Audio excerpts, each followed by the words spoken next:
Gising mga Pilipino. Palamura, bastos, mamamatay tao kung ibintang ng mga Pilipino. Imbis na suportahan, mas lalo ka pang sinisiraan ng mga kababayan mo. Ano bang nangyayari sa bansa natin? Sa politiko, gulong-gulo, pati na rin ng mga tao. Away dito, away doon. Ano bang nangyayari sa inyo? Maraming galit sa'yo dahil kampon ka raw ng kadiliman. Maraming naiinis sa'yo dahil mamamatay tao ka raw.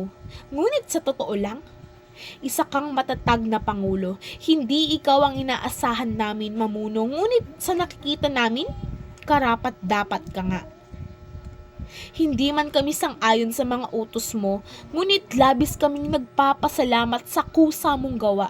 Isang salita, lahat gagalaw. Ano nga bang sikreto mo? Paano mo napatino ang mga tao? Ikaw lang ang tanging pangulo na nagpataas ng sahod ng mga pulisya. Ikaw lang ang tanging pangulo na nakita kong responsable at seryoso sa pagpapataas ng ating bansa. Kaya ang tanong namin, ano bang nangyayari sa mga tao? Ano bang nangyayari sa mga taong pinoprotektahan niya? Pagkatapos niyang mapaasenso ang Pilipinas, ito ang ibabayad natin sa kanya?